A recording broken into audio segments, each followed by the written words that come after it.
Alright, today we are going to make a dice box, and we're going to use it this. This is a neat little box that I found at the Dollar Tree. They listed it as a trinket box. It's got two little drawers that come all the way out. It's got a really neat finish to it. They had this one and 3 other designs. I grabbed all the ones that I could. So I'll show you what the others look like at the end of the video. But I thought this one was really cool. Now, we're going to put a liner on the inside of the box, and to do that, we're going to use some of this. Now this is really thin craft foam. You can kind of see how thick it is. This is maybe a 1/16 of an inch. Now the back side of it here, this is peel and stick. So this is going to make... Let me zoom out a little bit, and there we go. This is going to make putting the liner on the inside a whole lot easier. Now on the top section of the box, I want to have 2 chambers for dice so that you can have extra D6s, D8s, whatever. So to make that chamber, we're going to use this. This is 1/4 inch thick foam, just to create a nice little reinforced section. And then to put this in, we'll use some hot glue. So to start things off, we need to cut our paper. An easy way to do that, pull the box out and trace over the top. I already got the measurements for what I need for the inside. So for this one, I would recommend double checking. If you're going to do this, every box is just a little bit different in size. This one has an interior size of 4 inches on the long edge, and then 2 3/8 on the short edge. So I'm going to measure out and cut those, one for each tray, and then I will be right back. Alright, so now that we've got this cut out, this is going to get placed in the bottom of our tray, and then we're going to apply a liner to the side. Now the depth of the box is 27 millimeters, and the thickness of the foam is 2 millimeters. So I cut a strip that is 25 millimeters wide, and I cut it down the long edge. Now, let me pop this out real quick. Come on, out of there. And I'll show you a little something. So we're going to start in the corner and then wrap it around the entirety of the box. But if we do that, you'll see that it doesn't quite line up. It's a little too short. Now the bonus of this is this foam is stretchy. Now it's not, I can't stretch it right now because there's the paper on the back, but once the paper is removed, you can stretch it a little bit.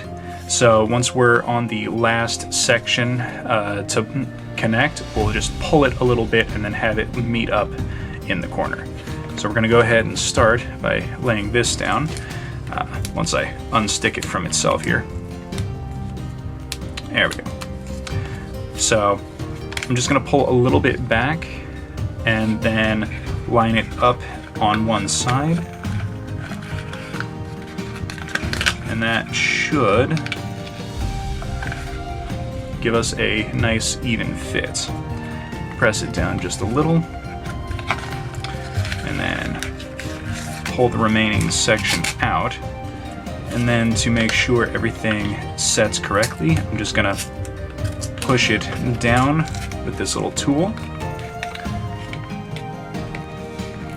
And there we go. Okay, so the bottom is lined in. So now we're going to do the side. Start by pulling a bit off here. You know what? I want the seam to be as little noticed as possible. So we're going to start in the front corner here, where the tab is.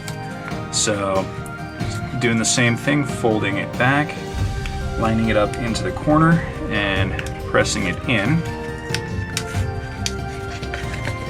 I'm gonna paper tour. There we go. I'm going to just kind of very carefully press it into the side, and then at each corner make sure it's as pressed into the corner as possible to leave as little of a gap as I possibly can. And the whole time I'm doing this, I'm just kind of making sure that everything is lined up so that none of the foam sticks above the edge of the box. Because if it does, it's not going to fit back into its drawer correctly.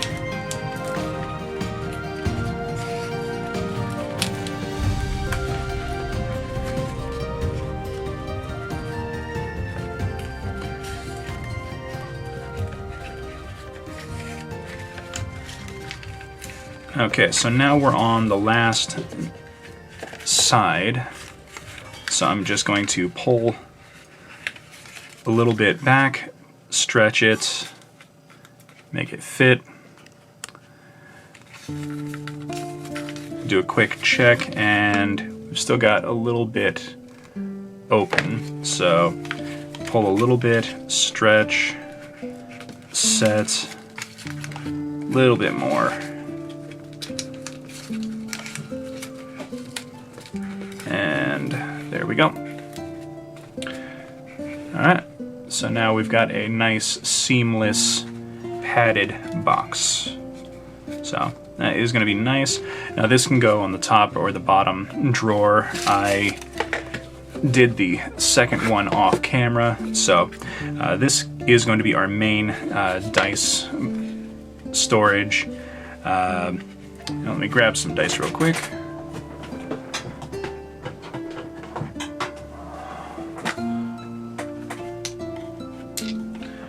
So this will hold all of our regular dice. There we go. And that can go in the bottom. Now the top one here, we want a section to go across. And this is going to hold some extra D6s, some D8s, or whatever dice. I usually play characters that use a lot of extra D6s, so I will probably have just like 6 or so extras in the top section. If you play like a paladin or something that uses a lot of D8s or D10s, you can use extras of those in here. Or you can,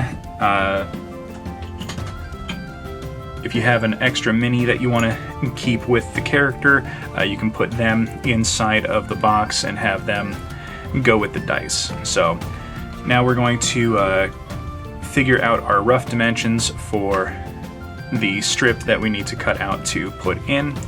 We already know that it's a depth of 25 millimeters because it's going to be the same height as the side piece.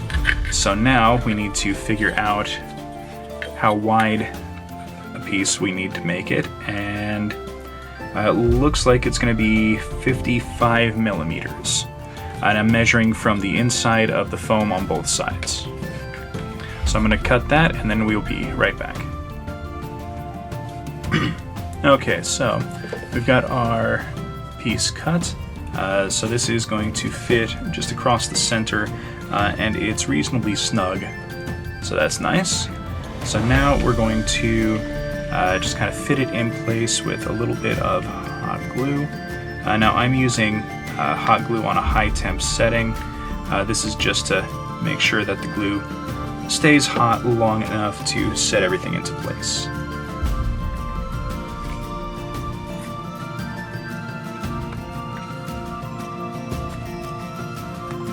Okay, so that looks pretty good.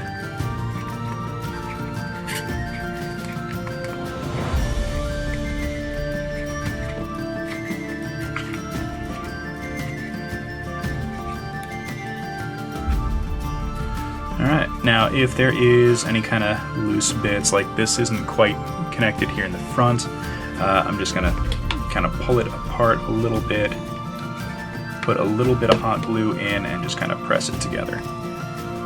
Now once the glue solidifies, I can remove it,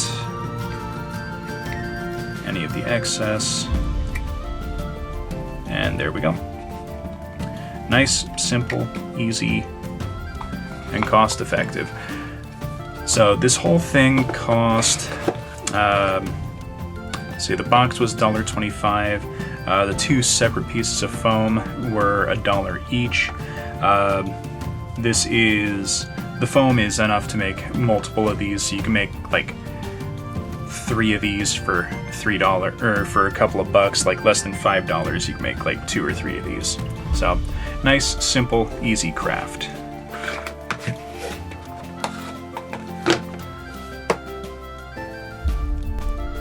Okay, and here we are with all the finished pieces and all the different patterns that I was able to find at the Dollar Tree.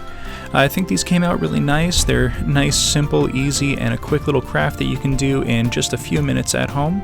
I definitely like the granite one, and think these are going to be great little gifts. So please, everyone, hit that like button, subscribe for future content, comment in the comments section, and we will see everyone next episode.